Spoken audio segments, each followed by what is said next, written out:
We'll start with North Carolina. A lot of news over the weekend. Obviously, Bill Belichick interviewing made all the headlines. But Chris, from 30,000 feet, where does the North Carolina search stand? It's not going well in the sense that it is a real mess of a situation. Certain people want Bill Belichick. The people who usually make these decisions do not, or does not, I guess I should say, most likely in AD Bubba Cunningham. It's very evident that Bill Belichick on Monday on the Pat McAfee show said he had really good conversations with the chancellor of the school. You notice he didn't say the athletic director. And so we've got a situation here where UNC's in a weird position. It's not a great job. People think it could be a great job because it could, but they don't have the money. They don't have the infrastructure to compete with the Clemsons and the Florida States at the top of the conference. But if you can get a Bill Belichick and make look like you're a really big deal, that is something, at least. John Summerall, the coach of Tulane, said late Sunday that he's not leaving Tulane, so he is not taking that North Carolina job. And so I think North Carolina, I think some people reached out to Bill Belichick, and he didn't say no. And so when he didn't say no, you're going to interview him again and talk to him for a while and kind of go down that road. Is it going to be a fit? I don't know. We can talk about that later. But this is not a healthy search in terms of how these things typically go. Damien, the first thing I thought when I saw Belichick's name around the UNC is like, I'm very curious what Damien thinks here. You've played under him. Obviously, you played at Alabama as well. How do you feel like Belichick's style, I wouldn't say demeanor, but just like his approach to team building would do in the college game, and especially in the modern era where you do have perpetual free agency, NIL is a factor? How do you think it would go? Well, based off of my experience and my experience alone, it doesn't make a lot of sense to me. Like, obviously, Bill wanting to be a head coach, and then if you're North Carolina and Bill Belichick agrees to talk, like, obviously, it makes sense for both parties. But when you look at Bill Belichick and how he runs an operation versus the college football world today, it doesn't really match up. It's not a match made in heaven. Bill is very much, respectfully, and I mean this in the most respectful way possible, Bill is a control freak. Bill has to have absolute control. I think a lot of people know, like, when he was in New England, he was the head coach. He was essentially our GM. Like, he wore a lot of hats. Well, in college football, it doesn't really work that way. And another thing that I point at is, at the end of Bill's tenure in New England, I think the ultimate reason why, the two sides parted ways was because Bill did not really evolve with the times of the NFL. And if he didn't evolve in a game or in a position where he had been coaching for over 40 years, I mean, he takes a year or two off, and then you think that he's just going to be able to come to the college world where it's nothing but survive and adapt every single day. There's going to be so much more change from this year to next year. I mean, it just doesn't really seem like it would be a perfect fit. And I don't know with how, Bill operates within the team, within meetings in the locker room.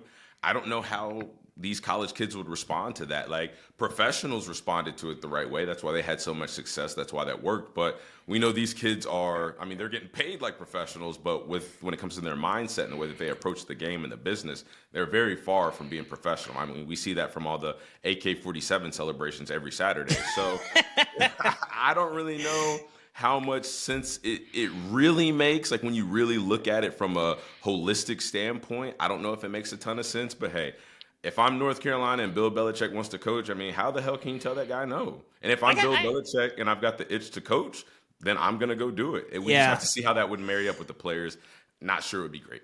I got two thoughts and a question for you, Damien. One, I think if I'm North Carolina, I could see them getting in a situation like Colorado was with Deion, where whether or not it would work with Belichick, he's such a pipe dream candidate that you're like, we'll do anything. You can do anything you want here.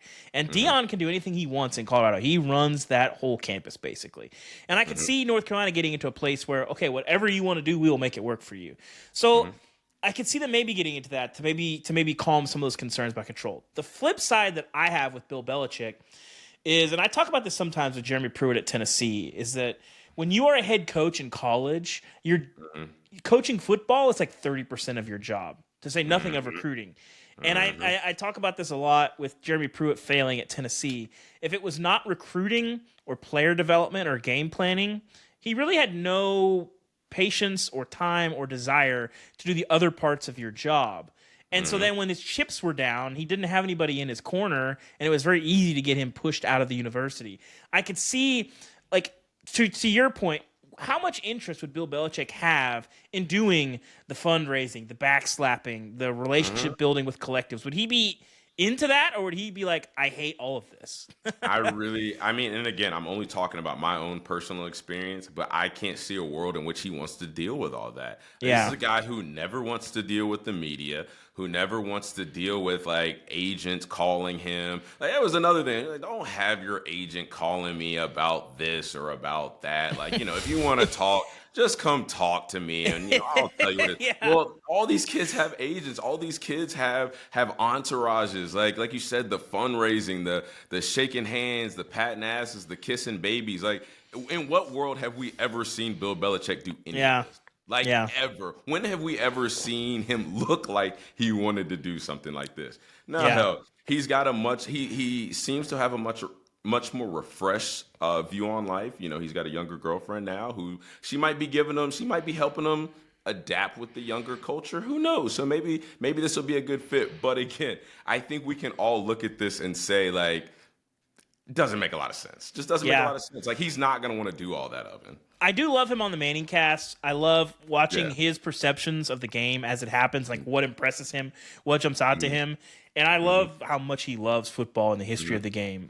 But I kind of agree with you. But I think he would be a great GM for North Carolina. Yeah. I think he'd be a great in a role like that where he's basically just constructing a roster, evaluating guys on talent, how they would fit with other players. I think he'd be beautiful. I think he'd do a wonderful job at that. He'd be a mastermind at that. But coaching in the college world, I think that's a carousel he might not want to ride. He pitched himself on the McAfee show on Monday. Basically, he's like, we're going to run this like an NFL program. We're going to have excellent coaching and nutrition and styles and all this stuff. And that you could tell it was almost like him trying to get it over the finish line potentially to anyone affiliated with North Carolina who was watching that. But like you said, that's a small part of the job these days. Like a college head coach simply cannot do everything because there's just way more to do. If it's not Belichick, keep an eye on Army head coach Jeff Monken. I think he might be around this as well. So we'll see where that goes. I did a story ran Saturday. I talked to 4 athletic directors about this situation, and they were all like, yeah, this doesn't look good. You can't have your board chair, like trying to kind of run the coaching search on his own and stuff like that. So it's a real mess of a situation in North Carolina. We'll see where it goes. I'm sure it'll be fine.